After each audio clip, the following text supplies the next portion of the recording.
So we have been looking at some of the stars in our New Thought movement.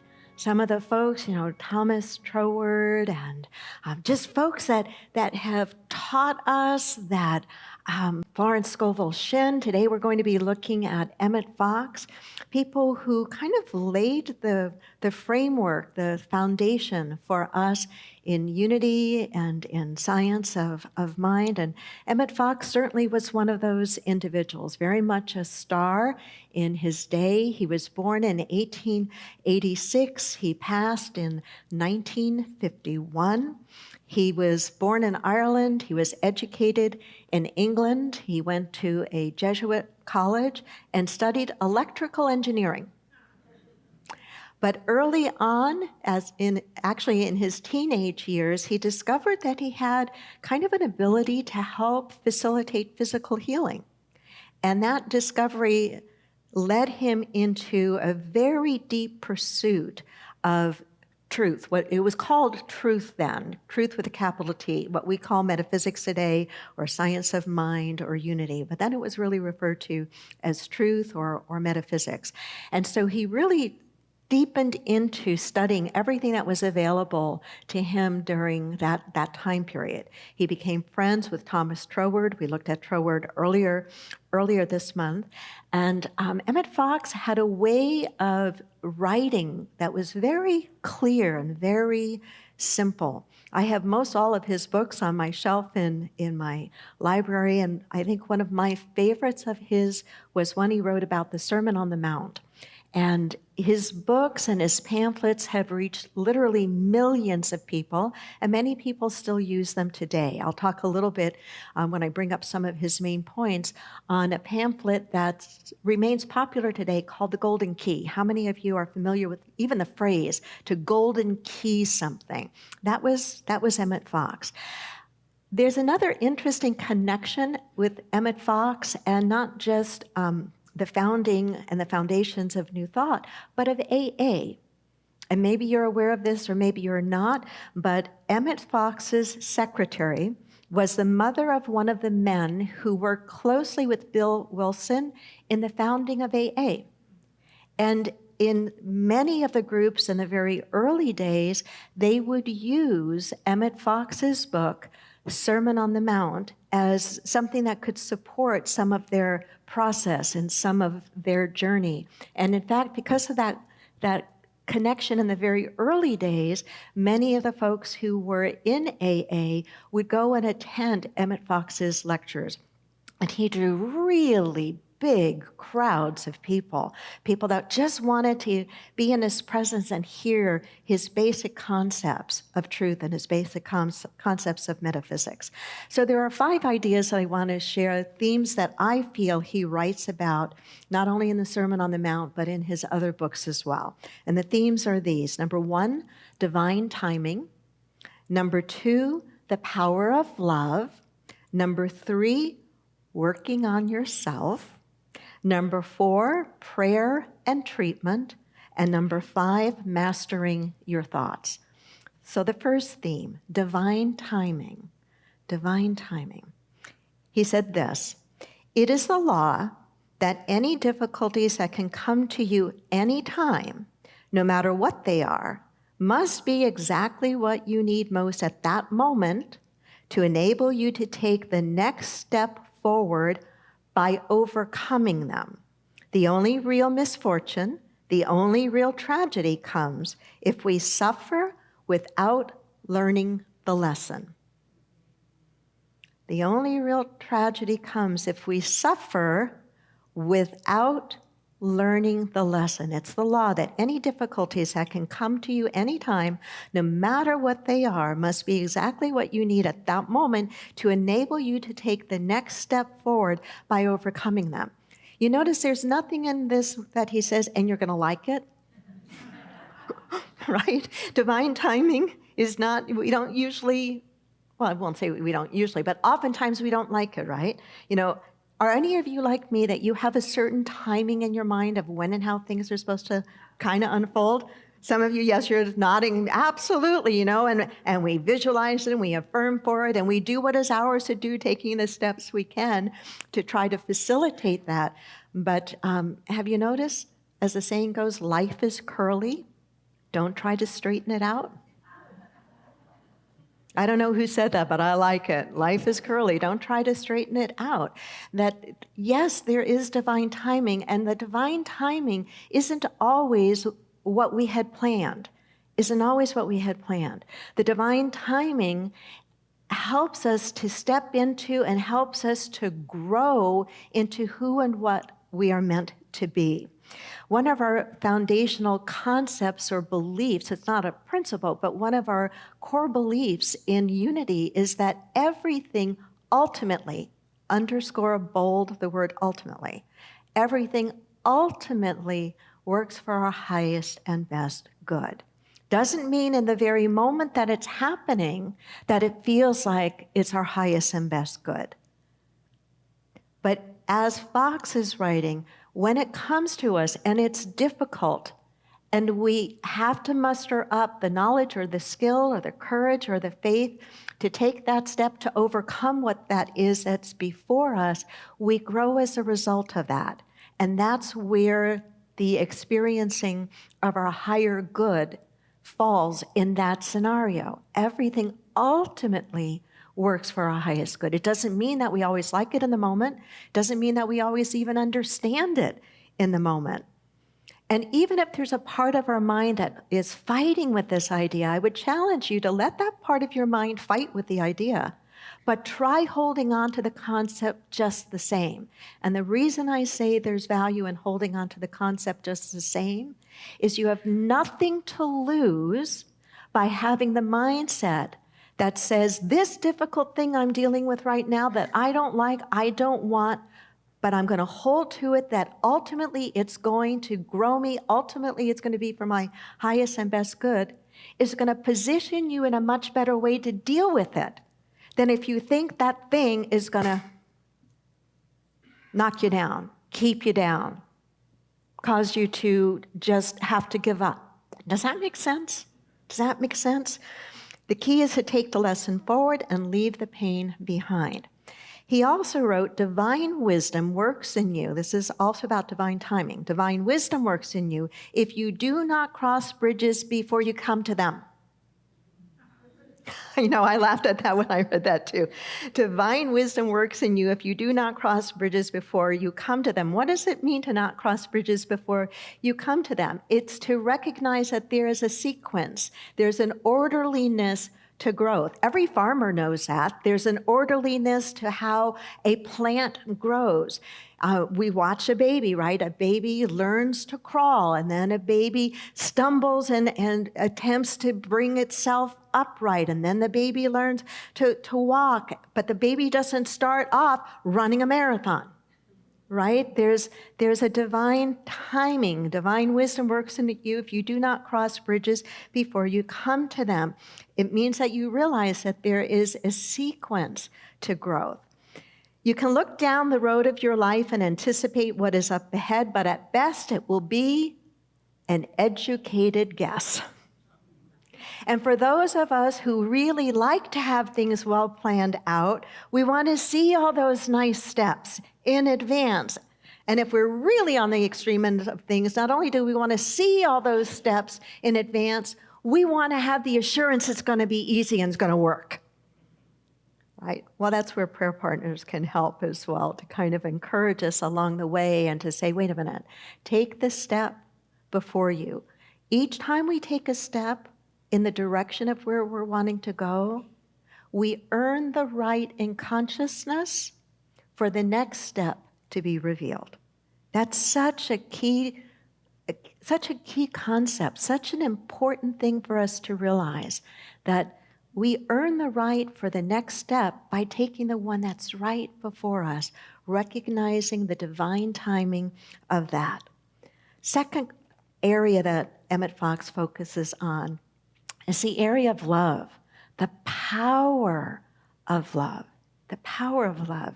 Many of you are familiar with 1 Corinthians 13, which is called the chapter of love. And it talks about faith, hope, abide these three, but the greatest of these is love. The greatest of these is love. Fox wrote, "There is no difficulty that enough love will not conquer, no disease that enough love will not heal, no door that enough love will not open. If you could only love enough, you could be the most powerful person in the world. If you could only love enough."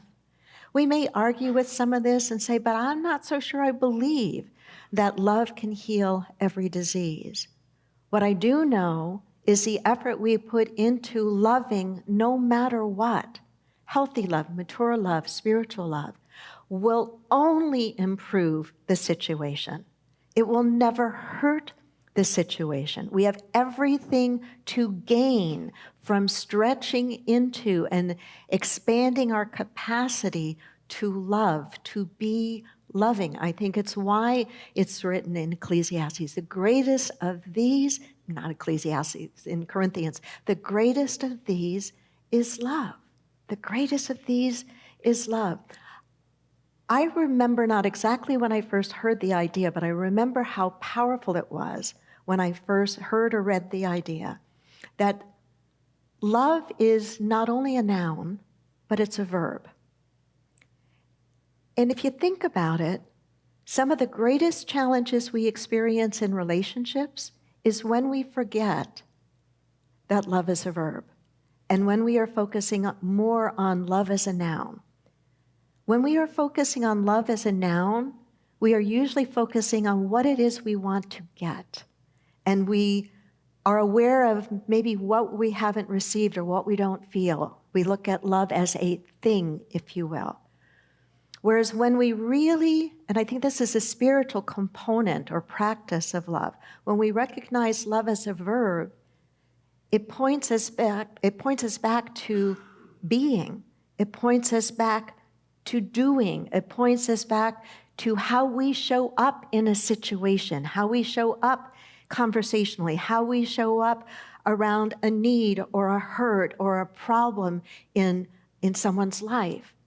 Does that make sense? Does that make sense? The power of love, to remember it and to experience it as an action, as a verb. The next time you feel challenged by love, feeling like you don't have enough of it, ask yourself where your focus is. Is it on love as a noun, or is it on love as a quality of being? You know, Jesus in his Sermon on the Mount gave what we've come to label the Beatitudes. And they have been suggested that his teaching on the Beatitudes was in contrast to the old Mosaic approach, which was all about behavior, specifically the Ten Commandments. Do this, don't do that. Do this, don't do that. The Beatitudes, what's the first two letters of the word beatitude? B-E, B. The Beatitudes are attitudes of being, states of being, ways of being. Very much like what I'm speaking about here. The power of love comes not from it as a noun, but from it as a verb. He also wrote this idea that I'm very drawn to, and I'll tell you why in a moment. The two poles of life are intelligence and love. Unite them in every activity. The two poles of life are intelligence and love. Unite them in every activity. He doesn't use the words that are common in Buddhism, but I think it's the same thing he's talking about that's foundational in Buddhism. And those are the pillars of wisdom and compassion. Wisdom, intelligence, a certain kind of intelligence. Compassion is love in action.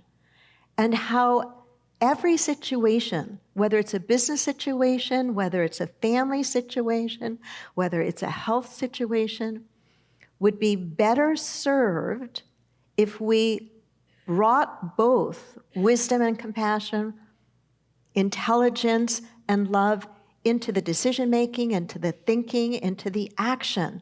Both are needed. It's not one or the other. John Carton Collins made this statement, and it has to do with this balance. It has to do with this compassion and wisdom and love and intelligence. He wrote, half of our mistakes in life arise from feeling where we ought to think and thinking where we ought to feel. Isn't that good? I'm going to repeat that. Half of our mistakes in life arise from feeling where we ought to think and thinking where we ought to feel. I don't think we yet live in a society, and certainly not in a world, where we value compassion and love as much as we do the intellect. And I think that until we do, we're not going to permanently solve the real issues in our country or in our world. We have to value both of those. Third theme in Emmet Fox's writings is working on yourself. Working on yourself. He wrote, he who minds his neighbor's business neglects his own. He who minds his neighbor's business neglects his own.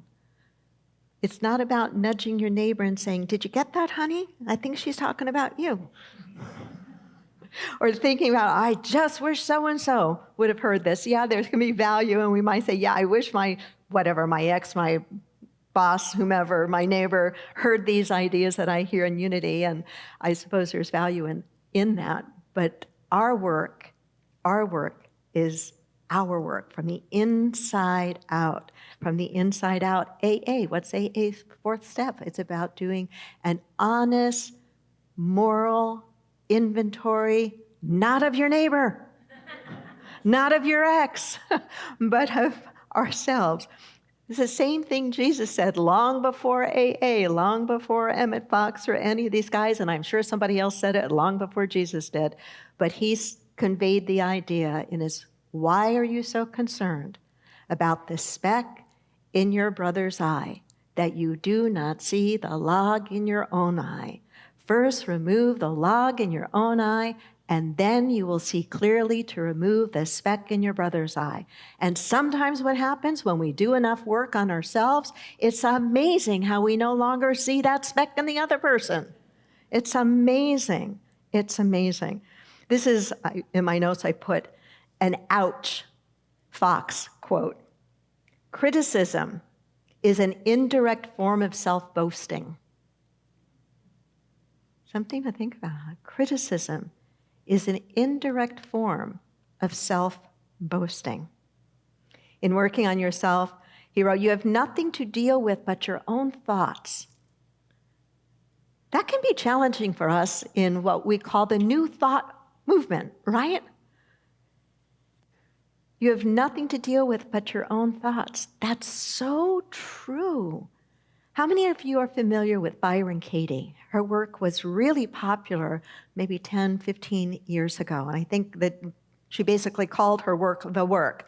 And one of the core messages of Byron Katie is that the most important relationship that any of us will ever have in our life, bar none, is not with our parents, it's not with our partner, it's not with our children, it's with our thoughts. Think about that for a moment. What colors your world more than anything else? What's going on in here, right? What's going on in here? What's going on in here in response to, or usually reaction to, whatever is going on out there? But it's what's going on in here that can drive us crazy, that can strengthen us, that can weaken us, that can make us feel confident, that can cause us to feel joyful and move forward, or can cause us to stop in fear. You have nothing to deal with but your own thoughts, which is why we, in metaphysics, which is why we really do practice catching our thinking, noticing our thinking, not beating ourselves up when we find the train of our thought going not in the direction we want it to go in, but to bring it back, to retrain our mind. And as I've shared with you before, we now have the science of neurology that shows evidence of what happens in the brain neurologically through repetition of thinking in a certain way, right? And we can begin to change that. Fourth focus of his writings is on prayer and treatment. Prayer and treatment. I liked this, very short, but I like this. Trying to pray is praying, according to him. And I think there's a lot of wisdom in that. Trying to pray is praying. It's an important first step. It's an important first step. Getting it perfect, if there is such a thing, isn't nearly as important as getting to it. Getting it perfect isn't nearly as important as getting to it. Think about meditation. How many of you have begun a meditation practice, kept it up for a while, and then given up? I'm not going to ask you to raise your hand. And then given it up because somehow you didn't feel like you were doing it right. I bet that's a lot of us in this room. Maybe it's not always about doing it right. Maybe it's not about getting it perfect, if there's even such a thing for us ordinary people to get it perfect. Maybe it's always been about the commitment to getting it done as best we can with consistency. With consistency. I've nicknamed my less than satisfactory meditations, because I still have what in the judging Wendy would say is a less than satisfactory meditation, but I still will meditate consistently every morning. I'll call it, when I'm done with it, oh, well, that was a placeholder meditation. And I do that because it reminds me that at least I did it, and that, yeah, I'm still judging it, and one day maybe I won't. But it's the consistent practice of then being able to retrain the mind so that going through the day and meeting whatever comes up in the day is much easier to handle. Or my recovery rate when things aren't going well is better. Does that make sense? Does that make sense? So he says, trying to pray is praying, he writes. You are continually treating your conditions with the thoughts you hold concerning them. What you really think about anything is your treatment of it. What we think about anything is our treatment of it. That spiritual treatment is a change of mind. I've said to you on numerous occasions, would you want the thoughts that you are thinking to be broadcast over a loudspeaker for you and everybody near you to hear what's going on in there? And if the answer is no, then it is a suggestion that there's some cleanup work to do, some practice work to do. That's why Fox says the work is to work on ourselves. And when we're working on ourselves in a loving way. One thing I can say I've made progress on in all of these years of doing this is I can be more gentle with myself as I'm working on myself. I can still see where there are plenty of areas for improvement, but the approach has a more gentle touch to it, a more playful touch to it, a more, okay, well, we didn't do so well here, but that doesn't mean I give up. And maybe that's an experience some of you have as well, that sometimes you're too hard on yourself. And what you really need to do is remind yourself of the progress that you've already made and to continue with that progress one step at a time, one step at a time. Another on this idea of mastering our thoughts, he writes, you are not happy because you are well. You are well because you are happy. You can change your thoughts and feelings, and then the outer things will come to correspond. And indeed, there is no other way of working. No other way of working. I told you earlier that he coined, I think he did coin this, the idea of the golden key. The idea of the golden key. And it is this: stop thinking about your difficulties, whatever they are, and start thinking about God instead. Supply yourself with a mental equivalent, and the thing must come to you. Stop thinking about the problem. Start thinking about God. I'm not going to ask you to speak it out loud, but bring to your awareness, if it's not already there, problem in your life that you'd like to have solved. And think about how you've been going about it. And maybe you've brought some of your very best thinking toward it. I bet you have. But maybe it still hasn't dissolved or or worked itself out yet. Have I spoken the truth for anybody here so far? Yeah? What would happen if you practice for the next, they say there's something special about doing something consistently for 21 days. What would happen if for the next 21 days you said, you know what, I'm going to try a different approach. I can always go back to the approach I was using, but I'm going to try a different approach for the next 21 days. And for the next 21 days, I'm going to golden key it. When I catch myself thinking about I don't have enough money, or I don't like my job, or I need to find a new place to live, or I'm not sure about this relationship I'm in, whatever the it is, as soon as you catch yourself thinking about it, you bring your attention on spirit, on God. If you don't like the word God, put the word in there that you do like, that doesn't cause you to go pick a different one. But put your attention there. Put your attention there. Stop thinking about your difficulties, whatever they are, and start thinking about God instead.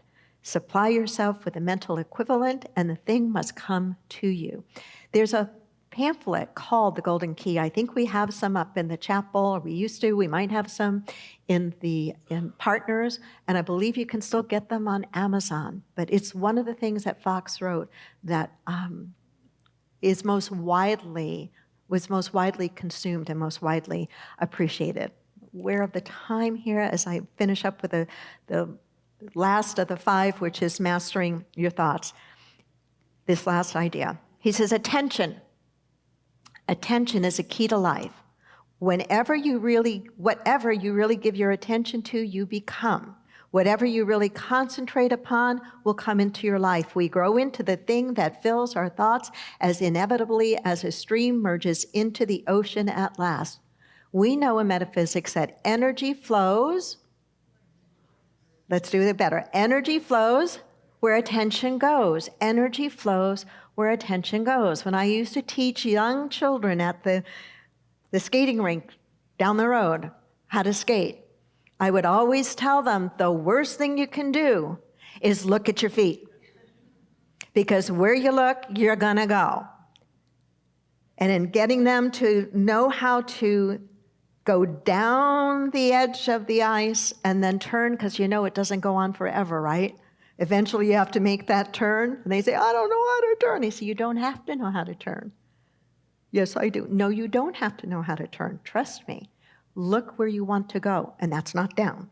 Look where you want to go. If you need to go that way, look that way, and your body will start to follow, and you will go that way. Energy flows where attention goes. That's true of our mental energy. That's true of our mental energy. We are literally feeding the conditions and circumstances in our lives with our energy and our thoughts. We may not be able to control every situation. We can't. We may not be able to control every effect, but we can work at the level of cause, and that's where we do need to do our work. And that applies directly to things like what are we giving our attention to, which is what Fox is writing about here, because whatever we are feeding, wherever we are giving our attention, we are feeding that thing. Some of us feed worry really well. Some of us feed negativity really well.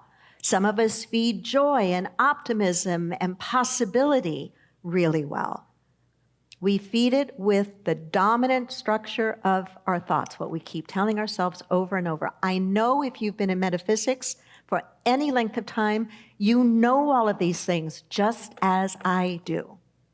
It's a matter of making sure we have not become a little lazy, a little forgetful with our practice, that we stay true to those basics and we continue to build our lives around them. So with divine timing, power of love, working on yourself, prayer and treatment, and mastering your thoughts. I hope there was at least one thing that stuck with you that you can say, I'm going to remember that, I'm going to work with that. Namaste.